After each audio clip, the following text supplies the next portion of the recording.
Hey, thanks for joining us for Deep Dive this week. Recently, I talked about discovering wholeness, how Jesus is for the whole person. He's for your body, He's for your mind, He's for your soul.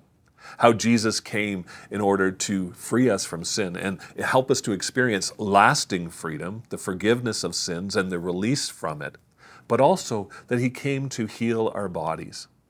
In the story in Mark, we actually hear about Jesus coming to Simon's house, and Jesus heals Simon's mother-in-law, and the town hears about what's going on, and all of them turn out to see what's happening, but they also bring everyone who's sick and everybody who's oppressed by sin and by evil spirits. And in that passage, it says that Jesus healed and freed many of them. Did you catch that when I read it on Sunday? You know, often when I read that passage, that word many stands out to me. And I struggle with that. You see, I would like it to say that Jesus healed and freed all the people that came to Him.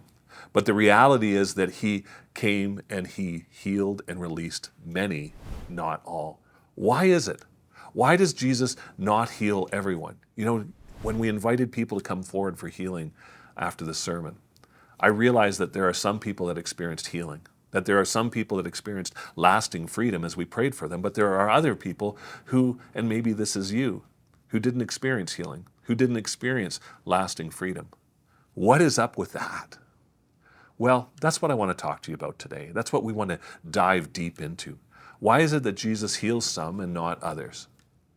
You know, Isaiah 53, which I read on Sunday, it talks about how Jesus takes upon Himself all of our iniquities and all of our infirmities. He takes all of our sin and all of our diseases and pains and aches. He took that upon Himself, and on the cross, He paid the price so that we could be free and we could be healed.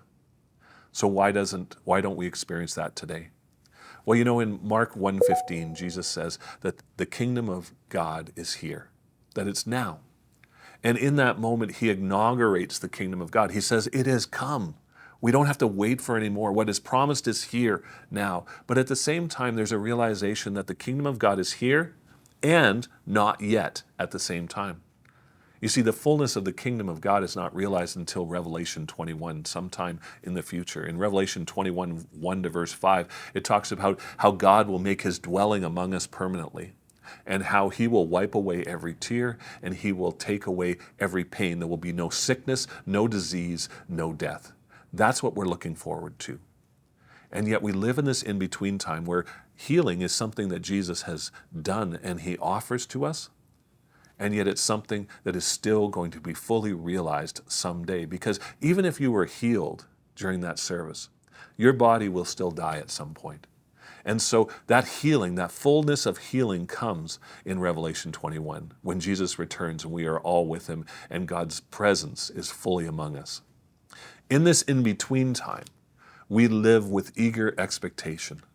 And we live knowing that Jesus sometimes will heal us and sometimes He will not. In fact, the Apostle Paul knew what this reality was like. You know, in 2 Corinthians chapter 12, Paul says this. Listen to what he says. He says, I was given a thorn in my flesh, something that was painful to him, something that caused him agony. If you have sickness or you have pain, you know what Paul's talking about.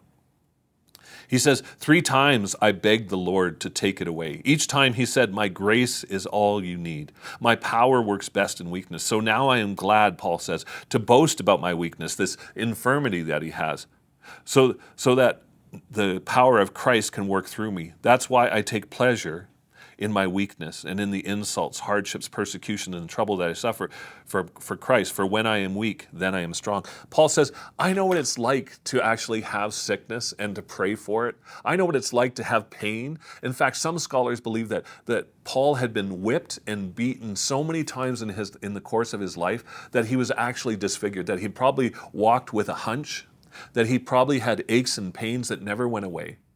And so Paul knew what it was like to ask Jesus to heal him, but not experience the fullness of that healing in the here and now. And he says when he prayed about it, he asked Jesus about it, and Jesus spoke to him. He said, you know what, my grace or my strength is sufficient for you. And there's something for us to learn in Paul's example. That, you know, we are to seek healing. And in the process of seeking healing, we are to listen to what Jesus has to say. And sometimes Jesus will say, you know what, this sickness that you have, I'm not going to take it away yet, because I want to reveal more of myself to you. I want to reveal more of myself to the people around you. And my grace, my presence is sufficient for the here and now. But someday there will be completeness of healing, the Revelation 21 healing that we talked about.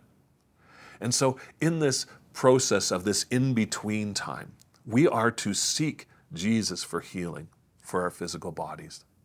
But always seek Jesus with the idea that I want his presence more than his healing. I want to be with him more than I want to experience the power that he has. That's the posture that we have. And sometimes Jesus will reveal his power through healing, and sometimes Jesus will reveal his presence just by being with you in a new and unique way. Either way, with you, when you are seeking healing, you experience his presence.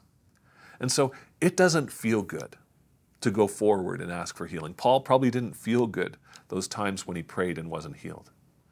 But he was satisfied. He was content with the presence of Jesus. So friends, I don't know what happened for you if you came forward for healing, or maybe you've come forward for healing in the past and it hasn't happened. Here's what I want you to know. In seeking healing, you find the presence of Jesus. And I encourage you to be content with that, but not to give up seeking healing, because there is more of Jesus that he wants to reveal. And it might be the next time that he reveals his power as well as his presence. Well, that's the deep dive for this week. If this has been helpful, or if you have questions, be sure to like it or leave a comment in the questions in the space below. And that question will get to me. And I'd love to talk with you more about this. This is a sensitive subject for many people, something that we can help each other with. And I encourage you to read what Paul says in 2 Corinthians chapter 12. Also to keep in mind what Jesus says is going to happen in Revelation 21. And to live in that tension of the in-between, knowing that the kingdom is here and not yet. And Jesus wants you to experience his presence and his power, and just keep seeking him throughout all of that. Till next time, take care.